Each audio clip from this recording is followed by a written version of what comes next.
Bonjour à tous les bozos. C'est parti pour la tome 1-5 de la bonne season. Merde. Le Reverse Pal. Complètement con. Alors, chapitre 1. L'effroyable cas Ann Naylor. Londres de... Oh, merde. 2056. Si vous me demandiez ce qui me plaisait le plus dans le fait d'être un criminel plein d'avenir à Londres en la date, je vous dresserai sans doute la liste de choses simples. Boire du café avant le point du jour dans notre repère, écouter la capitale s'éveiller lentement autour de moi, m'asseoir sur les arbres en fleurs de leur cour en feuilletant une pile de romans interdits. Me faufiler, ça aurait dû être une virgule ça, me faufiler dans la chambre de Jackson pour écouter de la musique bannie. Je sais que c'est étrange. J'aurais aussi bien pu faire ce genre de truc avant d'être recruté par Jackson Hole. À part peut-être les bouquins ou albums censurés. Cependant, rien ne m'empêchait de trouver un chouette tronc contre lequel m'adosser ou de préparer du kawa avant l'aube. Kawa ne s'écrit pas comme ça. Il s'agissait toutefois des instants ordinaires de ma vie nouvellement extraordinaires. Et ceci était tellement rare qu'il devenait à l'auteur extraordinaire. Je n'ai rien compris. En tant que rêve, j'étais censé être une super clairvoyante. Une rare, en tout cas. Jackson était convaincu que je recelais des pouvoirs spectaculaires, que j'étais capable de quitter mon corps, de posséder d'autres personnes, de les faire danser, tels des pantins insouciants si tel était mon désir. Mais après 3 mois passés à son service, je n'y parvenais toujours pas. Nul à chier. Je tiens à préciser que ce n'était pas faute d'essayer. Simplement, je ne savais pas comment procéder et personne ne connaissait la recette pour me prendre. J'ai pour la première fois eu vente de l'effroyable cas Ann Naylor en octobre de cette année. Un lundi après-midi, je me trouvais dans le bureau, avec guillemets, de notre planque, sans guillemets, où une vieille table de travail en chien croulait sous la paperasse. Notre repère était une maisonnette à 13 étages sur Monmouth Street, dans le petit quartier des 7 cadrans. Elle comptait 3 résidentes permanentes, Jackson, Eliza et moi. Nick possédait son propre appartement, mais il lui arrivait souvent d'habiter avec nous. Depuis mon emménagement, j'avais appris à adorer cet endroit. Il y régnait un désordre pas possible. Il y avait de la poussière partout et les chaudières ne fonctionnaient pas. Mais tout cela lui conférait un côté douillette et habité.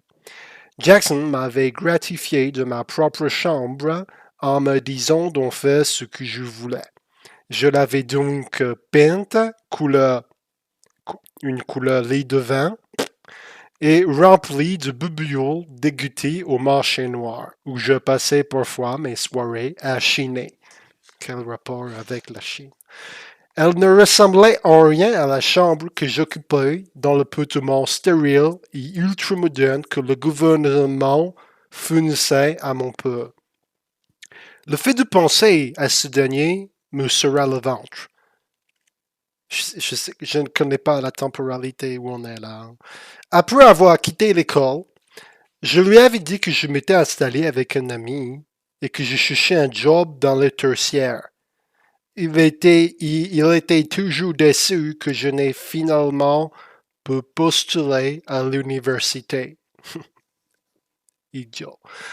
Il l'aurait été encore plus s'il connaissait la vérité. Je tapotais mon stylo sur le livre de comptes. Jackson m'avait demandé de découvrir qui, dans le quartier, n'avait pas payé son loyer et combien il devait. Une tâche d'ennui mortel. Contrairement aux missions dont héritaient Eliza et Nick, tous les deux passaient leur temps à traquer des esprits ou affronter de gangs de clairvoyants rivaux. Le genre de truc que je m'étais imaginé faire lorsque Jackson m'avait invité à rejoindre sa bande, le Sotso. Il travaillait pour lui depuis plus longtemps que moi, mais je trépignais d'impatience, surtout vis-à-vis de moi-même. Il me tardait de me voir confier une tâche d'importance, histoire de voir réellement ce que j'avais dans le dans le dans le bide. Qu'est-ce que c'est? Je n'irais toutefois jamais réclamer directement.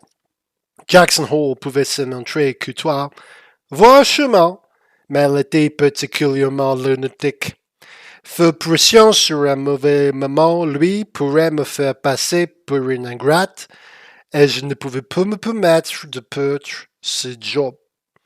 D'autant que j'avais le sentiment qu'une fois qu'on se faisait exclure de la paix clairvoyante, elle était impossible d'y retourner.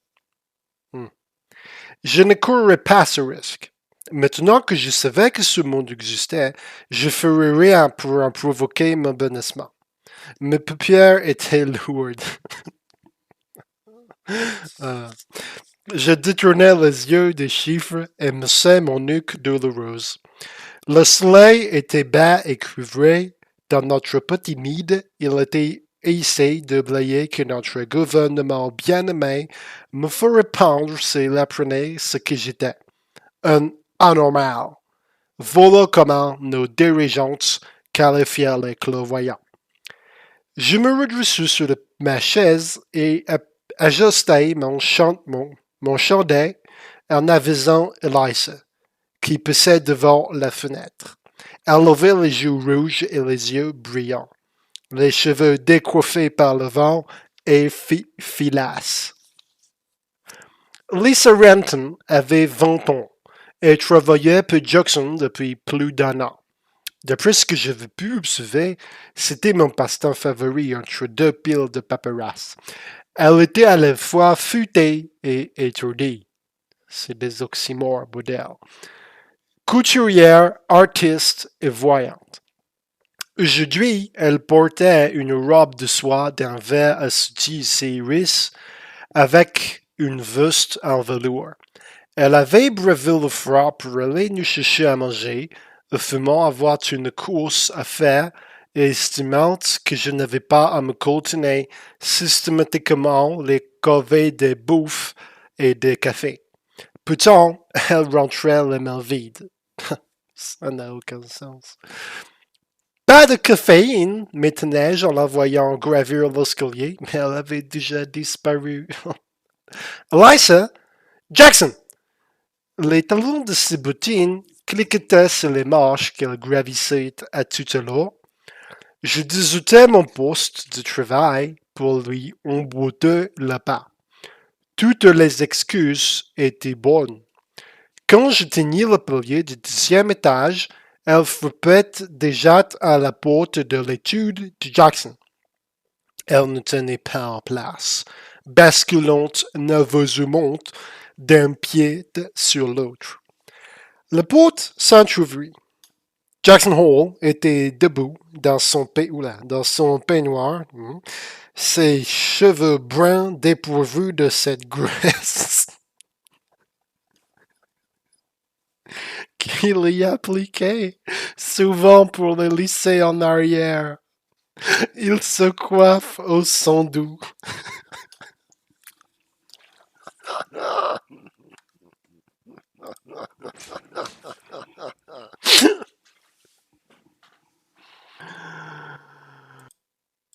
Tu m'as apporté mon café, ma chérie, s'inquiète-t-il. De cernes grisâtres soulignaient ses yeux. Je m'en fous de votre de ça, répliqua Eliza, mais on n'a pas le temps de prendre le café. Elle se glisse dans la pièce et j'entrai à mon tour en adressant un regard étonné à Jackson. Celui-ci faisait tourner un cigarillo allumé entre ses doigts. J'avais beaucoup de mal à cerner Jackson. Je n'arrivais même pas à déterminer si je l'aimais bien ou non. Une chose était certaine. Mon employeur était un homme aux nombreux secrets. Il était pour le moins excentrique et intimidant. Merde, ça c'est l'accent allemand. Arborant souvent un rictus annonciateur de grabuge, tandis que ses yeux d'un bleu laiteux paraissaient tout deviner. Aussi redouté qu'admiré, il était le plus célèbre signe mime de la pègre, selon Nick, en tout cas. En tant que chef de gang, Jackson avait investi la meilleure piole de la baraque. Copieusement illuminée grâce à ses grandes fenêtres à guillotine, elle était meublée d'un bureau ancien, d'une platine vinyle, d'une lampe en vitrail, en plus d'accueillir des bouteilles d'absinthe et de nombreuses étagères regorgeant de livres et de bibelotes dénichés au marché noir. Jackson Hole est un trou. Nick était déjà là, alangui sur le méridien. Nick Nugurt était le malhonnête de Jackson, son second. C'était lui qui m'avait arraché à mon ancienne vie pour me présenter à mon employeur, m'ouvrant le voie de cette existence. Hello, lança-t-il en se frottant les yeux. Coucou, soutenus. Il va le faire dans combien de langues, ce fils de pute. Il m'avait toujours appelé comme ça. Cela signifiait littéralement joli nez en suédois, et je trouvais cela adorable. De toutes les façons, Nick était en tout point adorable. Oh là là. Coucou, répondis-je. Eliza se laissa tomber près de lui, repoussant ses jambes pour se ménager un peu de plus. Jackson, reprit-elle, le sifflet court. Merde. L'un de nos messagers vient de me choper sur le moché pour me demander de te prévenir, sans tarder. Il pourrait que Diane Waite, ce ne peut pas être trop grave si ça concerne Diane Waite, ma chérie, l'interrompit Jackson.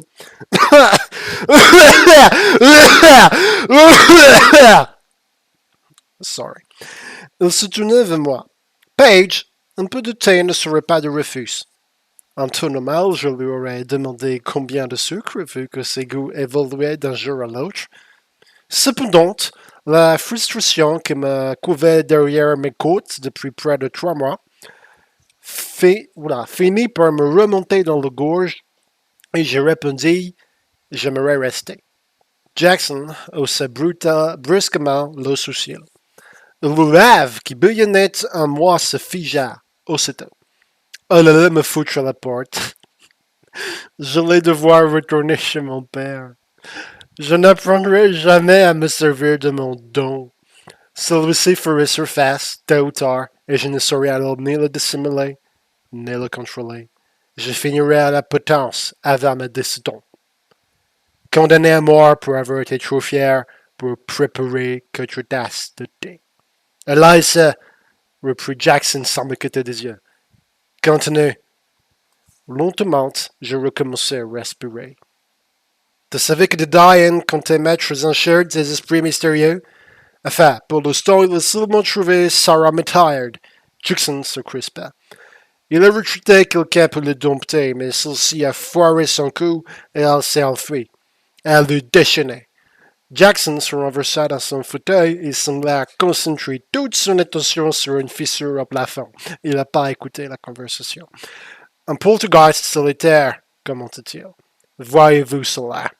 Diane, dans quel pétrin es-tu encore fourré? Nous restâmes assis dans un salon plein d'appréhension pendant de longues secondes. Puis Jackson prit une profonde inspiration, se mit debout et grimpa au dernier étage. Nick et Eliza échangèrent des regards inquiets. Je me reclais la gorge. Pardon, mais c'est qui, Sarah Tired? Nick pouffa. J'oublie toujours que tu viens d'arriver, Paige. Tu dois te poser 1000 questions. Ah ben, moi aussi, bordel. Il me fit signe de les rejoindre. Eliza m'encouragea d'un geste de menton, même si elle paraissait méfiante. J'avais toujours soupçonné qu'elle ne voulait pas que cette famille unie adopte de nouveaux membres. Je le m'assois au bord de la méridienne, tâchant d'oublier à quel point Nick était près de moi. Tu sais ce qu'est un poltergeist, n'est-ce pas? M'interrogea Eliza. Un être du jour violent, un esprit capable d'entrer en contact avec le monde tangible. Exactement. Le poltergeist sont extrêmement dangereux, capables de causer des dégâts physiques. Ils sont en outre plus rares que les autres esprits, et plus difficiles à attraper, ce qui les rend très précieux. Nick croisa mon regard. Il savait à quel point je connaissais les poltergeists, même si Eliza l'ignorait. Elle s'empara de classer un mot-clé dans M qu'elle avait tiré d'une étagère derrière le bureau. L'esprit de Sarah Tired rôde dans le coin depuis plusieurs siècles, expliqua Nick. Tired a été pendu pour le meurtre d'une jeune fille nommée Anne Naylor, l'une de ses apprenties, en 1758.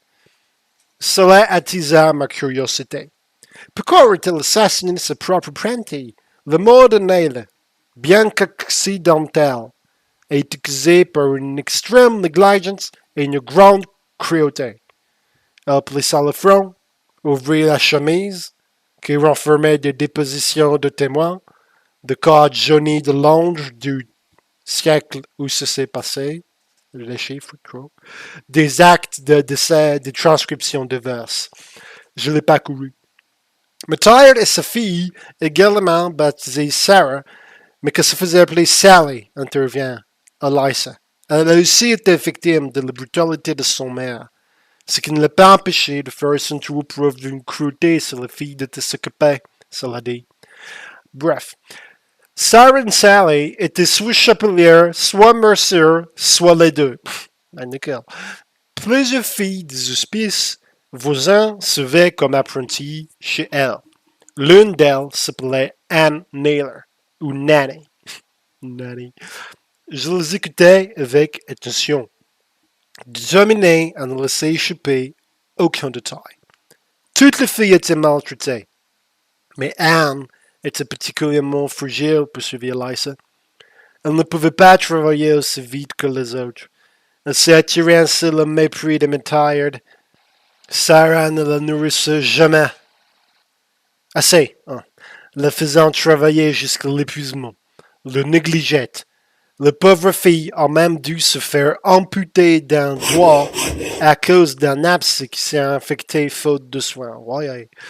Alice se mettait l'index pour tourner la page. Elle s'est enfuie à 2 reprises, mais elle l'a rattrapé les 2 fois. En représailles, après sa récidive, elles l'ont battu et attaché à une porte, sans rien lui porter à manger ni à boire. Mais il y avait des lois à l'époque quand même, tu ne peux pas. Oh. À bout de quelques jours de ce traitement, les autres apprentis ont prévenu Sally, paniquée. Moi, regardant, mon regard se posait alors sur les feuilles et je pus lire précisément ce qu'elles avaient reporté. On me semblait presque entendre leur voix terrifiée. Au 4e jour, elle s'est mise à bredouiller et à succomber peu après. Les autres filles, voyant tout le poids de son corps pendu au bout du corde qui la maintenait en place, se sont inquiétées et ont appelé « Miss Sally, Miss Sally! Nanny ne bouge plus! » La jeune Tired s'était précipitée à l'étage en disant « Si elle ne bouge plus, je vais la faire remuer. » Puis elle a cogné sur la tête de la défunte avec le talon d'une chaussure. Ouais, tu vas être condamné à mort. C'était un peu rude à l'époque, la justice. Hein? Les Tired ont essayé de ranimer Anne, conclut Eliza, mais elle était déjà morte. Elle avait 13 ans. J'aurais dû être secoué, mais j'avais entendu trop d'histoires semblables au cours de quelques derniers mois. Une petite de ma formation consistait à découvrir les esprits les plus célèbres de la capitale. Naturellement, Elles ont essayé de dissimuler le mot de Anne. Elles ont prétendu que c'était enfui à nouveau. On dissimulé les dépouilles dans une boîte au grenier pendant 2 mois. Oh. Sauf que l'odeur est devenue insupportable. Sarah McTired a alors tranché la main au doigt manquant, craignant qu'elle permette d'identifier Anne, mais elle a préféré ne pas incinérer le reste de peur d'attirer les soupçons des voisins. Elles ont finalement décidé de la découper et de jeter les morceaux dans une bouche d'égout. Selon certaines versions de l'histoire, elles auraient également tué Mary, la petite sœur d'Anne, âgée de 8 ans, qui faisait aussi son apprentissage chez elle, précise Nick. En veilleur de nuit, elle a retrouvé les morceaux de corps, mais on a supposé qu'ils avaient été abandonnés là par un déterreur de cadavres ou un chirurgien, et personne n'a mené d'enquête. Non mais oh, ce n'était pas non plus les temps des cavernes quand même. Apparemment, elles étaient tirées de fer, reprit Eliza, qui savourait manifestement son rôle de conteuse. Putain, au fil des ans, Sarah est devenue de plus en plus violente envers sa fille. Sally s'est finalement installée avec un homme nommé Richard Rooker, qui lui a proposé un emploi. Elle est devenue sa maîtresse. Mais Sarah ne voulait pas la laisser filer en paix. Elle craignait manifestement que celui finisse par révéler le meurtre un jour. Un jour, Rooker a surpris une dispute entre la mère et la fille, et a aussitôt été pris d'un mauvais pressentiment. Quand il a interrogé Sally, celle-ci a tout avoué. Rooker a ensuite alerté les autorités, supposant sans doute que Sally serait relativement épargnée, parce que sa mère avait tant fait pour influencer son comportement. Mais elle lui en a pris. Les deux McTired ont été pendus à Tyburn en en une date, acheva Nick en refermant sèchement le dossier. Les esprits de assassins traquent souvent ceux de la victime. Je suis prêt à parier que maintenant qu'il a été libéré, celui de Sarah McTired en a après Anne Maillard. Je me mouillais encore les lèvres. Dire qu'il y avait quelques mois encore, je me figurais que les morts restaient morts. Et donc, dis-je comme si rien de tout cela ne m'étonnait, vous savez où Anne se trouve? Eliza attrapa le classeur des N. Elle est aussi devenue poltergeist et a eu domicile dans la station de métro de Farringdon. Elle va devenir dingue quand elle apprendra que sa meurtrière est déchaînée. Mais elle était déjà déchaînée avant, non? Elle aurait, ça et là, mais les poltergeists ne sont pas violents à moins d'avoir été dérangés. Auquel cas, ils ont tendance à retourner aux endroits qui ont compté pour eux durant leur existence, un peu comme si on leur rappelait qu'elle était mort. Avant que nous ne puissions en débattre plus longtemps, Jackson avait redescendu en trombe l'escalier. Page, passe-moi un stylo sur le bureau. Je fus prise d'une légère inquiétude. Il y en avait au moins 8 différentes sur la table. Je me levai lentement. Il devait s'agir d'une espèce de châtiment lié à ma petite rébellion. Ou peut-être mettait-il ma clairvoyance à l'épreuve. Comment était-je censé savoir quel stylo il lui fallait? Merde! J'ai pris une décision subite. Je lui tendis le stylo à plume incrusté de bijoux que je l'avais déjà vu utiliser. Non, ça c'est mon stylo d'écriture. C'est un stylo d'écriture, merde de merde. Il existait donc des stylos qui n'étaient pas destinés à l'écriture.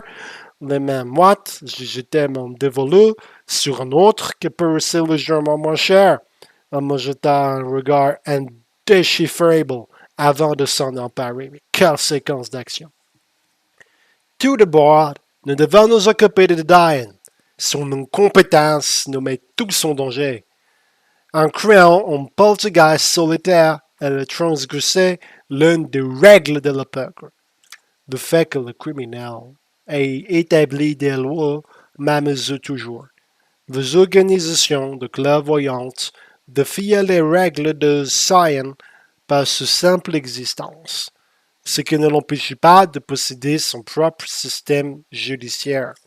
Celui-ci n'était certes pas très efficace, mais il avait le mérite d'exister. Jax intervint à Lysa. On devrait peut-être éviter de son nom de Diane de répondre de ses actes. Vous allez enfoncer un cheap side pour lui intimer l'ordre de mettre un terme à cette parodie de commerce. Elle vous lui demanderait de partir. Ouais, que ce gros bouffon maladroit quitte le citadelle une bonne fois pour toutes. Il a perdu son droit à faire partie de l'organisation et nous n'avons pas autorité pour bannir de Diane. Est-il opportunément, l'interrompt Nick d'un ton posé. Il me faut le sentiment d'Hector. Cela découragea un peu Jackson, dont les yeux ne cessaient toutefois pas de brûler d'ambition. Bien sûr, elle se alluma un nouveau cigarillo. Même si il me coûte de le démettre, tu as raison. Il faudrait qu'on obtienne le sentiment d'Hector. Elle s'enfonça lentement sur son fauteuil. Mais il y a une autre solution. Je ne savais pas assez long sur le politique de le pègre pour intervenir, mais j'étais tout oui. Si je voulais avoir la moindre idée de ce détail palais, je ne devais pas perdre une miette. Jackson décrocha un téléphone à l'ancienne posé au bout de son bureau. L'on présumait que Sion écoutait la plupart des conversations. Il devait donc s'agir d'une ligne sécurisée. Il composa un numéro et poussa le cabinet à son oreille. Passez-moi de Diane Waite, demanda-t-il avec une délicatesse dangereuse. J'exige de l'appeler personnellement. Une pause. Le dompteur blanc. Il nous jeta un coup d'œil. Je crois savoir comment tourner cela à notre avantage, commenta-t-il, presque peu le même. Nous devons mettre la main de Maillard avant que tous les imbéciles de Londres se lancent à sa poursuite. Elle actionna un interrupteur sur le téléphone. Il eut un bruissement, puis une voix du nez emplit la pièce. Jackson. De Diane, répondit Jackson d'un ton suave. Comment te portes-tu? Pas trop mal. Leur échange dégoulinait de mépris. Je savais que The Diane Waite était le rival de longue date de Jackson. Monique ne m'avait pas encore expliqué comment le querelle avait vu le jour. Je présume que tu as appris une manière d'une autre pour mettre ailleurs, là, quitte l'arrondi, là. Oh, j'ai des yeux partout de Diane, même dans ton district. Jackson arborait un sourire perturbant. J'ai toujours nourri quelques doutes quant à ta petite société de vente aux enchères, mais je finis par croire que cela deviendrait au mieux un établissement semi-professionnel. Comment oses-tu s'entendre là, que je ne sois pas à 100% pro là? Quel que fût ce dédain, il avait une voix grinçante. Mais Tailleur a toujours été là, un petit peu retorse, là, même là, qu'est-ce que un tantinet retorse. Laisse-moi te rappeler que cette femme a assassiné une gamine de 13 ans, qu'elle l'a démembrée, puis a balancée dans un égout. On m'avait garanti que les garanties ne valent rien, tête d'imbécile. Les phalanges de Jackson blanchirent. En toi qui as essayé de dompter Maillard, ben non, je déléguais la tâche, c'est parce que tu es un foussard de Diane. Ronronna Jackson. Un foussard tremblante et répugnante. Et je suis tout ça fait un poltron, un trouillard, un plâtre gluant et dégoulinante, indigne de l'humanité. Je n'ai rien à plâtre là, s'écria Diane. Va au diable, j'ai simplement d'essayer de refiler le job à un amateur, oui. Toi la honte de tous les dompteurs ayant jamais vu le jour. Jackson ne cessait de sourire. Bon, je vois deux issues possibles à ce fiasco de Diane. Je devrais signaler au suzerain ta façon grossière de malmener une poltergeist. Si Hector l'apprend, tu peux dire adieu à ton petit établissement. Terminé. Un simple rémanéchance. Et tu auras vraisemblablement la gauche coupée. C'était sans doute vrai. D'après ce que j'avais entendu dire de suzerain de l'ombre, elle adorait le bon tranchage de coups à l'ancienne. La voix de Diane n'était plus que peine inaudible. Question alternative, là? Tu laisses l'intervenir mes employés, ce qui te permet de garder la vie. Jackson pivotait pour ressourcement sur son fauteuil, les jambes creusées.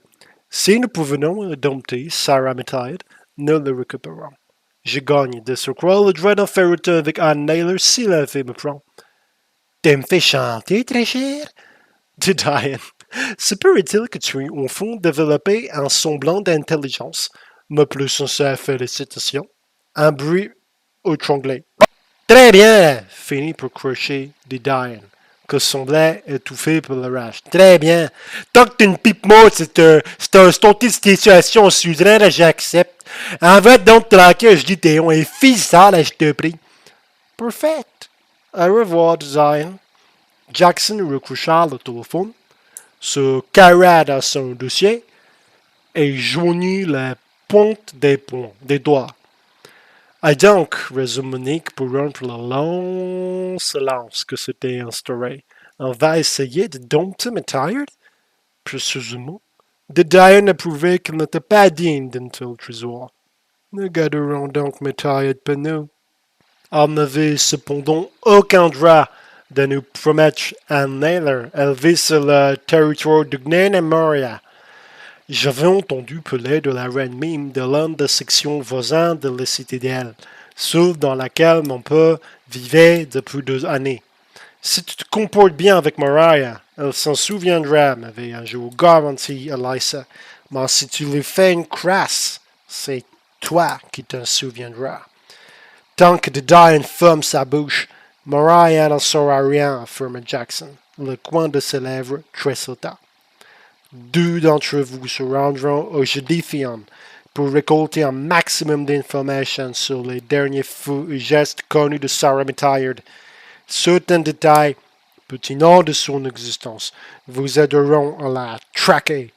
Vous trouverez tout le nécessaire dans ce dossier.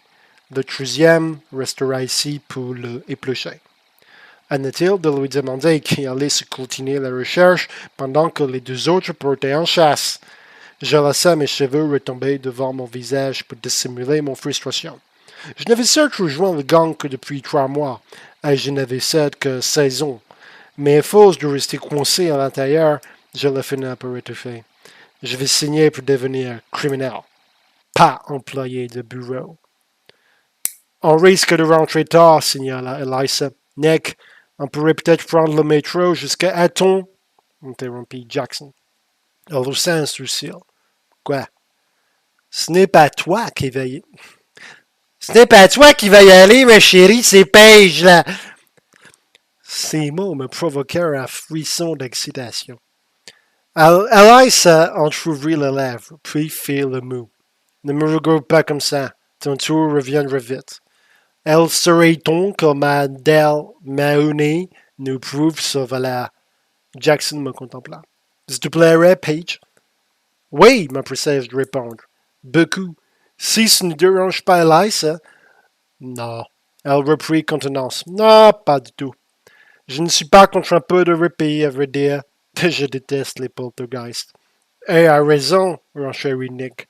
Elle poussa un profond soupir et enfila son pull à torsade fétiche. Jackson, Paige est encore tellement innocente et Matthias tellement hostile. Tu devrais peut-être... J'ai envie d'y aller, insistai-je. Parfait.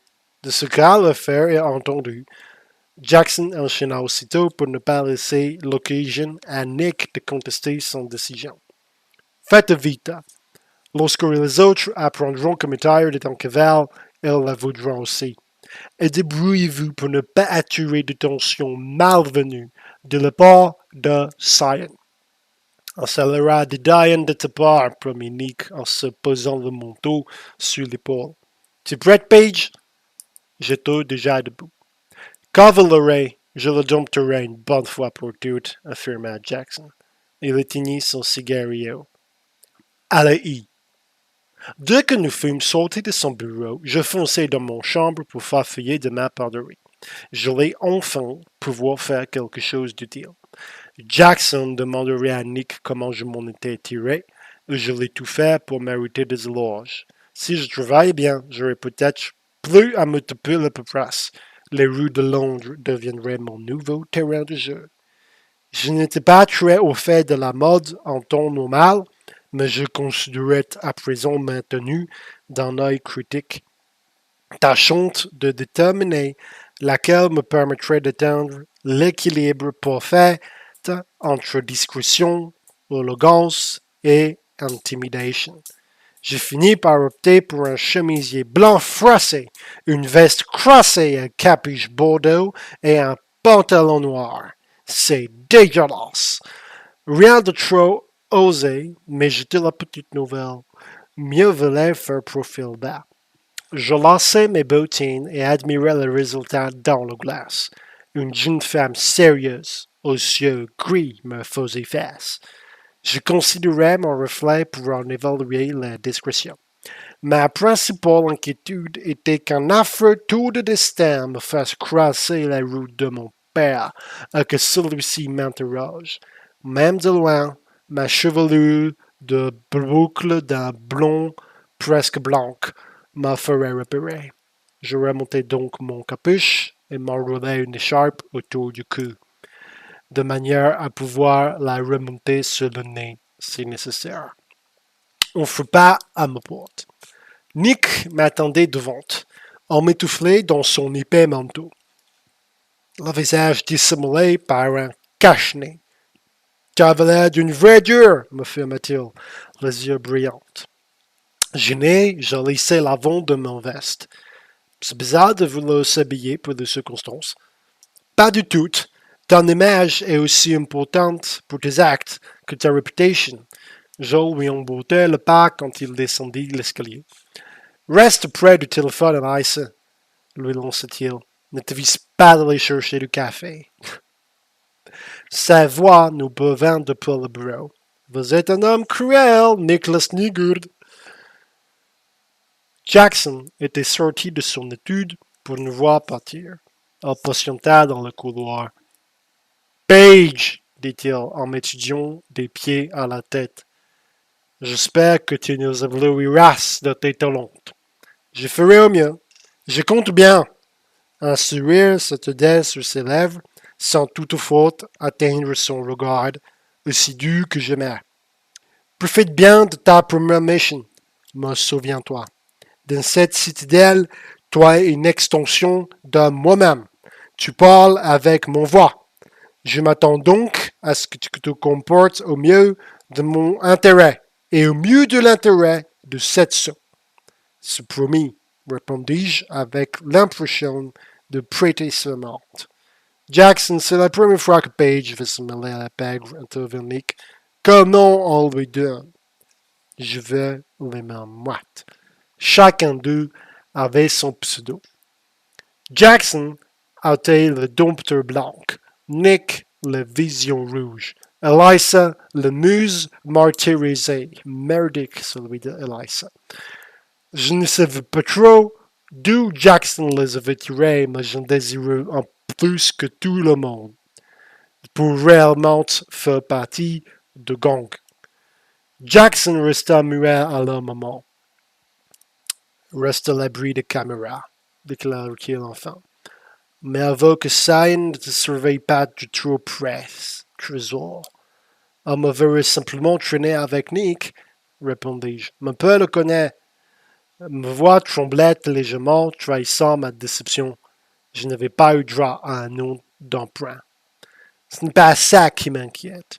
En revanche, je préférerais qu'on ne te filme pas en train de te battre contre une poltergeist, répliquait Jackson. Cela ferait lever quelques soucis à Westminster. Tu serais sans doute aussitôt arrêté pour interrogatoire. Un point pour lui. Le camarade de surveillance ne nous venait pas faire usage de notre clairvoyance. Il ne pouvait pour l'instant pas détecter la moindre activité spirituelle. Mais elle remarquait tout comportement suspect, ce qui suffisait à nous faire condamner. Et serons-nous? Insista doucement Nick. Jackson me dévisagea. J'attendis, me sentant gelé sous l'intensité de son regard glacial. La rêveuse Paul, répondit-il avec la délectation d'un homme dégustant un vin de qualité. Oui, la rêveuse Paul, un nom que Londres n'est pas prête d'oublier. Eh ben, voilà la fin de ce premier chapitre du 1.5. Ce n'était vraiment pas très intéressant, mais je pense que je ne referai plus jamais d'audio. Livre de merde. Salut à tous. La rêveuse Paul.